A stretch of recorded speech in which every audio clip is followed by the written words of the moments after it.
વિદ્યાર્થી મિત્રો, આજે આપણે સમાન વિદ્યુત ક્ષેત્રની અંદર વિદ્યુત ડાયપોલ મૂકવામાં આવે તેની અસરકારકતા શું છે, એની વર્તણૂક શું છે તેનો અભ્યાસ કરીશું.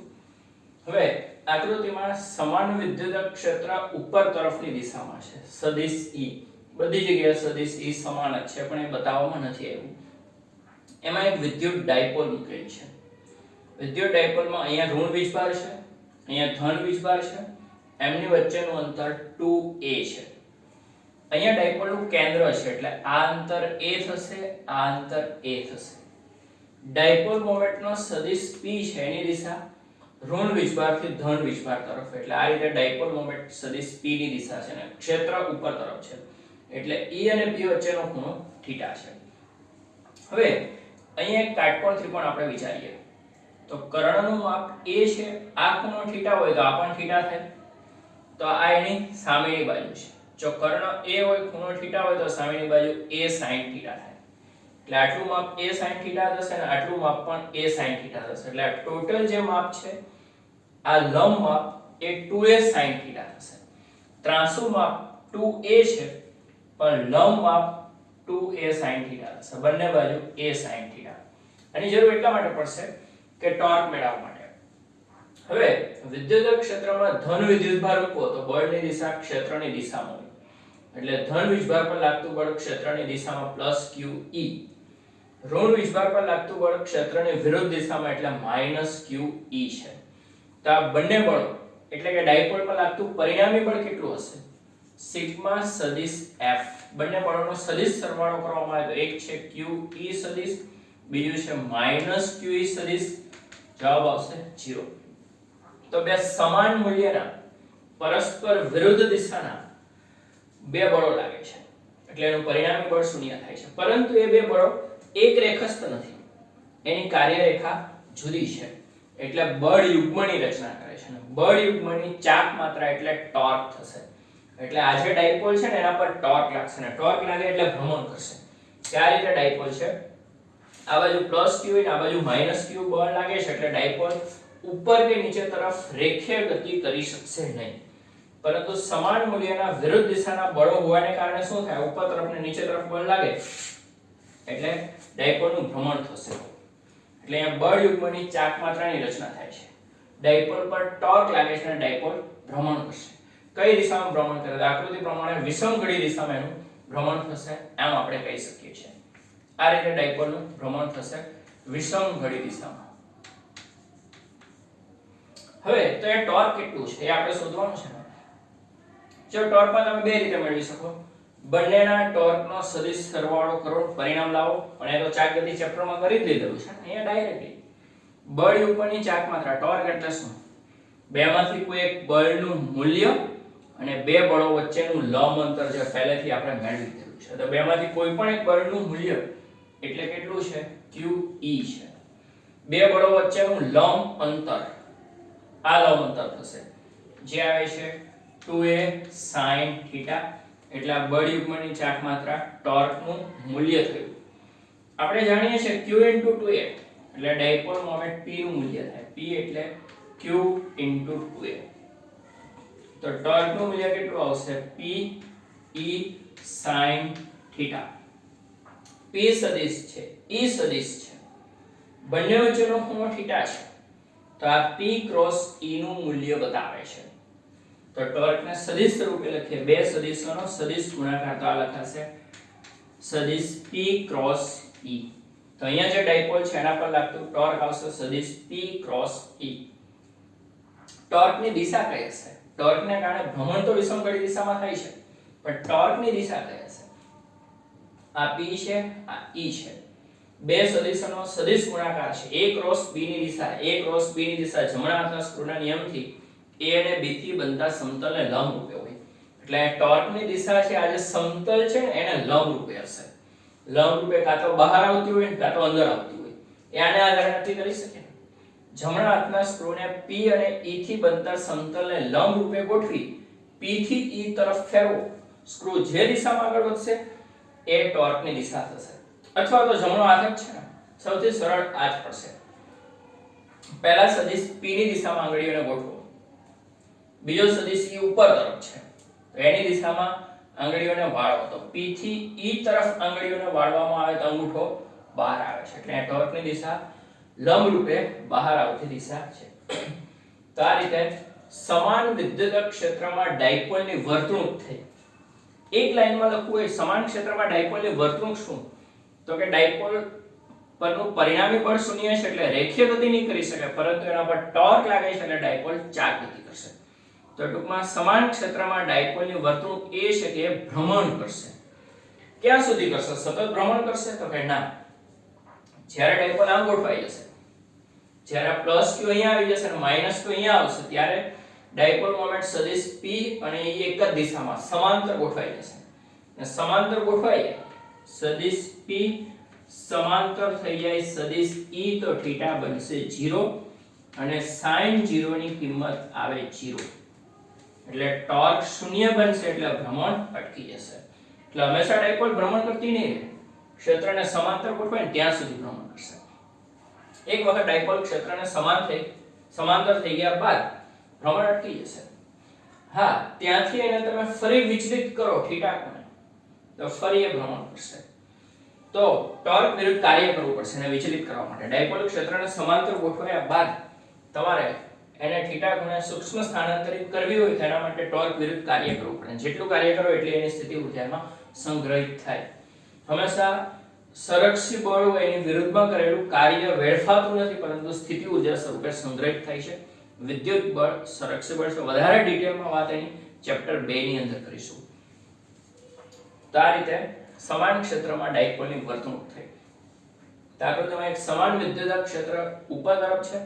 એમાં એક ડાયપોલ મૂકેલી છે એની ડાયપોલ મોમેન્ટ સદિશ p - q થી q તરફ ડાયપોલ મોમેન્ટનો સદિશ ક્ષેત્ર સાથે θ ખૂણો બનાવે છે ધન વીજભાર પર લાગતું બળ ક્ષેત્રની દિશામાં અને ઋણ વીજભાર પર લાગતું બળ ક્ષેત્રની વિરુદ્ધ દિશામાં છે તો પરિણામી બળ બંનેનો સદિશ સરવાળો શૂન્ય આવે છે એટલે ડાયપોલ રેખીય ગતિ નહીં કરી શકે પરિણામી બળ શૂન્ય છે પરંતુ સમાન મૂલ્યના વિરુદ્ધ દિશાના બળો એક રેખસ્થ નથી એટલે બળ યુગ્મની રચના કરે છે અને બળ યુગ્મની ચાક માત્રા એટલે બેમાંથી કોઈ પણ એક બળનું મૂલ્ય અને બે બળો વચ્ચેનું લંબ અંતર આ લંબ અંતર નથી આ અંતર 2a છે પણ લંબ અંતર કયું કહેવાય આ લંબ અંતર કહેવાય આ લંબ અંતર કહેવાય તો કઈ રીતે મળે આ ખૂણો θ છે એટલે આ પણ θ છે આ a છે તો આવશે a sin θ અને અહીંયા એ જ રીતે a sin θ આવે એટલે લંબ અંતર 2a sin θ થાય q * 2 એટલે ડાયપોલ મોમેન્ટ p થશે તો ટોર્કનું મૂલ્ય p e sin θ p સદિશ છે e સદિશ છે એમની વચ્ચેનો ખૂણો θ છે તો p sin θ એટલે સદિશ સ્વરૂપે લખીએ તો સદિશ p ક્રોસ e થશે ટોર્કનો સદિશ ટોર્કને કારણે વિસંગડી દિશામાં ભ્રમણ થાય છે ટોર્કની દિશા પૃષ્ઠને લંબ બહાર આવતી દિશામાં છે જ્યારે ડાયપોલ ભ્રમણ કરીને ક્ષેત્રને સમાંતર ગોઠવાશે ત્યારે θ 0 sin 0 0 ટોર્ક શૂન્ય થઈ જશે ભ્રમણ અટકી જશે એટલે સમાન ક્ષેત્રમાં ડાયપોલ પર લાગતું બળ હંમેશા શૂન્ય ટોર્ક લાગે અને શૂન્ય પણ થઈ જાય આ સમાન ક્ષેત્રની વર્તણૂક રહેશે યાદ રાખો પરંતુ જો અસમાન ક્ષેત્ર હોય તો શું થાય વધારાની ચર્ચા મેઈન તો આટલું જ રહેશે પ્રશ્ન સ્વરૂપે અસમાન ક્ષેત્રમાં ડાયપોલ મૂકીએ તો શું થાય એમાં ડાયપોલને અલગ અલગ પરિસ્થિતિમાં નહીં માત્ર સમાંતર અને પ્રતિ સમાંતર જ આપણે ગોઠવશું ધારો કે વિદ્યુત ક્ષેત્રની દિશા આ બાજુ છે પણ વધતું ક્ષેત્ર છે સમાન નથી બધી જગ્યાએ સરખું નહીં આવે એમાં ડાયપોલ ક્ષેત્રને સમાંતર ગોઠવેલી છે એટલે સદિશ E અને સદિશ P સમાંતર છે જો સદિશ P ઋણ વીજભાગથી ધન વીજભાગ તરફ અહીંયા -q છે અહીંયા +q છે એટલે આ P ની દિશા E ની દિશા હવે જો અહીંયા ને અહીંયા બંને જગ્યાએ ક્ષેત્ર સમાન હોત તો અહીંયા લાગતું બળ QE અને અહીંયા લાગતું બળ -q પરિણામ શૂન્ય થઈ જાય પણ સમાન ક્ષેત્ર નથી બંને જગ્યાએ અહીંયા ક્ષેત્ર ધારો કે E1 છે અને અહીંયા ક્ષેત્ર E2 છે દાખલા તરીકે આપણે લખીએ આના માટે તો -q E1 સદિશ q E2 સદિશ હવે 0 ક્યારે થાય જો E1 બરાબર E2 હોય તો પણ E1 બરાબર E2 નથી સમાન ક્ષેત્ર નથી એટલા 0 પણ નથી તો આની કિંમત ધન આવશે કે ઋણ આવશે તો નક્કી કરવું પડે આ બેમાંથી કઈ જગ્યાએ ક્ષેત્ર વધારે છે તો એ લખેલું છે વધતા ક્ષેત્રની દિશા છે આ બાજુ જાય ને ક્ષેત્ર વધતું જાય છે ક્ષેત્ર રેખાઓ ગીચોગીચ થતી જાય છે તો વધતા ક્ષેત્રની દિશા આ તરફ છે એનો મતલબ કે અહીંયા ક્ષેત્ર વધારે છે અહીંયા ઓછું છે એટલે E1 કરતા E2 મોટો છે, મૂલ્યની દ્રષ્ટિએ E1 કરતા E2 મોટો છે, એટલે -q E1 કરતા +q E2 વધારે થશે, બરાબર, એટલે આ કિંમત ધન આવશે. તો પરિણામી બળ અહીંયા વધારે બળ લાગે અને આ દિશામાં ઓછું બળ લાગે એટલે પરિણામી બળ આ બાજુ લાગશે, એટલે બળની દિશા આ રહેશે. તો અસમાન ક્ષેત્રમાં ડાયપોલ ક્ષેત્રને સમાંતર ગોઠવવામાં આવે તો વધતા ક્ષેત્રની દિશામાં ગતિ કરશે, બળ અનુભવશે. હવે આપણે પ્રતિ સમાંતર ગોઠવીએ તો EP ને પ્રતિ સમાંતર, અહીંયા -q અહીંયા +q એટલે ડાયપોલ મોમેન્ટનો સદિશ P આ દિશામાં આવશે, વધતા ક્ષેત્રની દિશા આ બાજુ છે. તો અહીંયા જે બળ લાગશે ક્ષેત્રની વિરુદ્ધ દિશામાં -q E1 અહીંયા +q E2, પણ અહીંયા ક્ષેત્ર વધારે છે કારણ કે વધતું ક્ષેત્ર આ બાજુ છે. તો આ દિશામાં લાગતું બળ વધારે અને આ દિશામાં લાગતું બળ ઓછું, એટલે પરિણામી બળ આ બાજુ લાગશે. તો બળની દિશા કઈ હશે? તો કે ઘટતા ક્ષેત્રની દિશામાં છે. તો ડાયપોલ ક્ષેત્રને સમાંતર ગોઠવવામાં આવે અસમાન ક્ષેત્રમાં તો વધતા ક્ષેત્રની દિશામાં બળ અનુભવશે, અને પ્રતિ સમાંતર ગોઠવવામાં આવે તો ઘટતા ક્ષેત્રની દિશામાં બળ અનુભવશે. પણ એ સિવાય ગોઠવીએ તો શું થાય? તો એના માટે આપણે આકૃતિ વિચારીએ. માની લો કે આ દિશામાં વધતું ક્ષેત્ર છે, આ બાજુ વધતું ક્ષેત્ર છે અને આ એક ડાયપોલ છે. ડાયપોલનો ધારો કે આ ધન વીજભાર લઈએ આપણે અને આ ઋણ વીજભાર લઈએ, તો અત્યારે ડાયપોલ ક્ષેત્રને સમાંતર છે તો આ બાજુ બળ અનુભવશે, પ્રતિ સમાંતર છે તો આ બાજુ બળ અનુભવશે. પરંતુ એ સિવાયના થીટા ખૂણે હોય તો દાખલા તરીકે અહીંયા થીટા 0 છે તો થીટા 0 થી લઈને 90 આ બાજુ, તો આ બાજુ બળ અનુભવશે.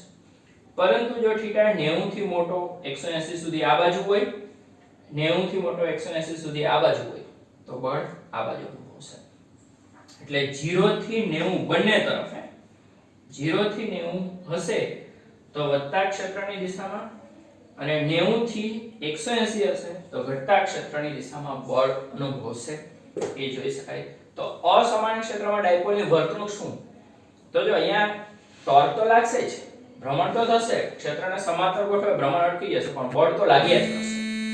એટલે અસમાન ક્ષેત્રમાં ડાયપોલ પર લાગતું બળ હંમેશા અશૂન્ય, સમાન ક્ષેત્રમાં શૂન્ય આવતું હતું. ટોર્કની બાબતમાં બંનેમાં સરખું છે, ટોર્ક લાગે ભ્રમણ થાય, ક્ષેત્રને સમાંતર ગોઠવે અટકી જશે. હવે બીજો વ્યવહારિક કિસ્સાની વાત કરીએ કે સૂકા વાળમાં ફેરવેલ કાસ્કા વડે કાગળના નાના ટુકડાઓ આકર્ષિત થાય છે. સૂકા વાળ હશે, કાસ્કો વાળમાં ફેરવશો તો ઘર્ષણ થશે, ઘર્ષણ થશે એટલે વિદ્યુત ભારની આપલે થશે. તો સૂકા વાળમાં કાસ્કો ફેરવીએ ત્યારે શું થાય છે? વાળ છે ઇલેક્ટ્રોન ગુમાવે છે અને કાસ્કાનો દાંતો છે ઇલેક્ટ્રોન મેળવે છે, એટલે કાસ્કાના દાંતા પર ઋણ વિદ્યુત ભાર આવશે. તો અહીંયા ઋણ વીજભાર છે, બિંદુવત ઋણ વીજભાર. તો એનું ક્ષેત્ર કેવું હોય? ત્રિજ્યાવર્તી અંદરની તરફ, પણ અસમાન ક્ષેત્ર છે, વધતું ક્ષેત્ર ઉપર તરફ છે. એમાં કાગળનો ટુકડો મૂકીએ તો તમે કહેશો કાગળનો ટુકડો ક્યાં ડાયપોલ છે?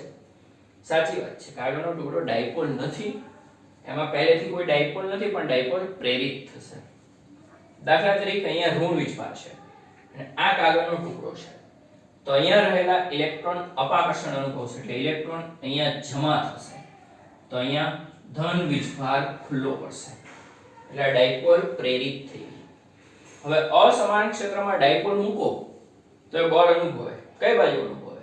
તો કઈ રીતે ગોઠવેલી એના ઉપર આધાર રાખે. ડાયપોલ મોમેન્ટનો સદિશ P ઋણ થી ધન તરફ આ બાજુ છે, ક્ષેત્ર પણ આ બાજુ છે, એટલે આ કિસ્સો લાગુ પડે કે EP ને સમાંતર છે તો વધતા ક્ષેત્રની દિશામાં બળ અનુભવશે, એટલે બળ ઉપર તરફ અનુભવશે. કાગળનો ટુકડો કાગળનો જે ટુકડો છે કાસ્કાના દાંતા તરફ ખેંચાશે, એટલે કે આકર્ષણ અનુભવશે. તો સૂકા વાળમાં ફેરવેલ કાસ્કા વડે કાગળના નાના ટુકડાઓ આકર્ષિત થાય છે. સૂકા વાળમાં કાસ્કો ફેરવતા ઘર્ષણને કારણે એના પર ઋણ વીજભાર આવે છે, અસમાન ક્ષેત્ર ઉત્પન્ન થાય છે.